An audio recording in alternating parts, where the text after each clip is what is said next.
Now this is a guess, as I'm pretty sure there's never been a conclusive study of every golfer on the planet. But if you're watching this, the high likelihood is you struggle with a slice. Now this will be a familiar sight. Goodbye ball, it's been lovely knowing you. And as we fly onto an opposite greenside bunker, this is not going to get my round off to the start that I intended. Now if you're slicing the balls, there's a few things that have to be apparent. The club face needs to be open, so pointing out to the right-hand side if you're a right-handed golfer, and that is accompanied by a slashing motion from out to in, so moving in this type of direction.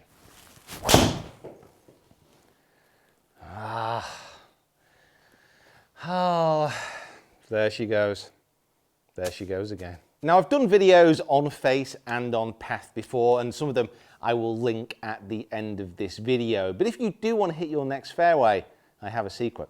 Subscribe to the Swing Quest channel. Studies have shown that it helps reduce slices by 86%. Terms and conditions apply. But in today's video, we're not going to talk about face, and we're not going to talk really too much about path. Now you may think that that sounds a little bit strange. As mentioned, I have done videos on that before. But what we're actually going to do is we're going to try and give you the tools to help create the space, create the time, and create the ability to actually deliver this club in a better fashion. So this video is focused on the driver, and you can adapt the moves that we're talking about today to better fit an iron swing as well. But please bear in mind, everything that we speak about today is predominantly focused around this big stick. So if you are a slicer of the golf, or you've ever had a lesson, or you've watched countless YouTube videos, you will know that generally the movement, if you're going to hit a slice, is the upper body to take the majority of the control from the top of the backswing to move outwards in this fashion and move the club across the line to the left if you are a right-hander.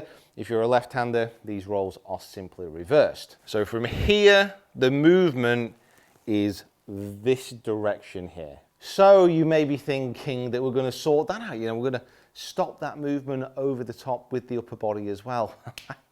You'd be wrong about that as well. Our entire focus of this video is going to be based on what you're doing with the hips. Now, we need to ensure that on the backswing we get a full rotation, and with the driver, allowing that trail hip to turn and rotate is not a bad thing. Now from here, most people know that they need to rotate through the ball. However, if you're somebody who does this movement over the top, if you try and rotate, what's going to happen is this. You're just going to turn the whole body. We need to try and appreciate that there needs to be a little bit of a movement first before the rotation happens. If you want to stop slicing the ball, the first movement that you actually need to make with the hips is this. Now that might seem a very small movement, but within the grand scheme of things, when you take the swing as a whole, it's actually very important. So when you get set up for a driver, your feet are together, you want to splay that lead foot out because you want to aid that rotation. Take a nice step with the right foot into your posture. Your chest is behind the ball and the club is behind the ball here. Now you'll notice that my spine angle is slightly tilted away from the target. If I move over the top within the downswing, that spine angle is neutralized pretty much straight away.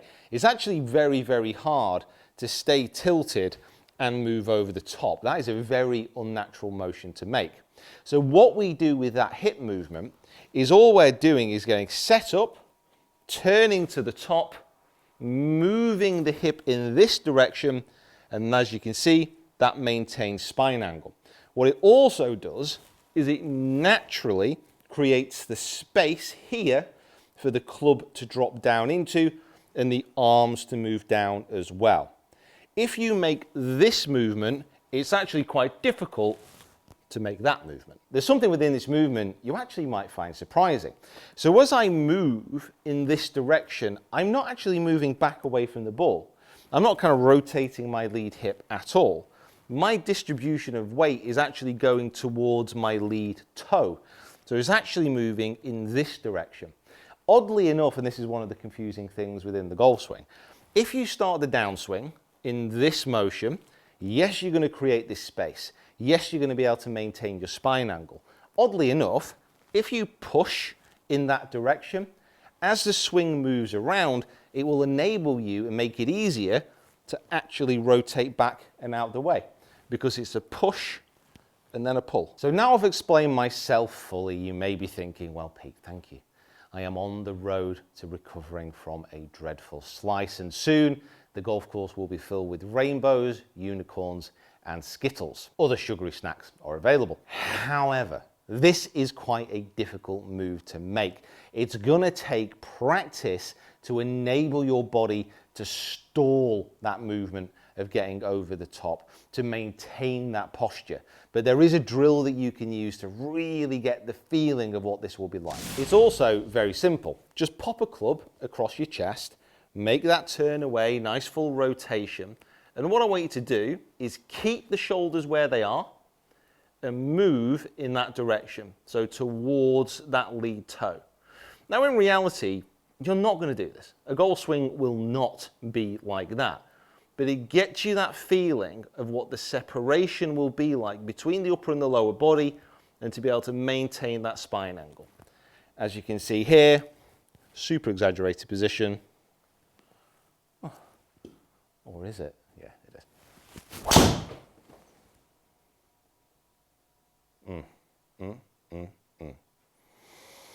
Oh, I wish it was going to be that easy, guys. I really, really do, but this is going to take some practice. However, if you commit to it, you work on it, this will enable the whole swing to give you the tools and give you the space and give you permission, if you like, to deliver the club and the club face in the manner that you want.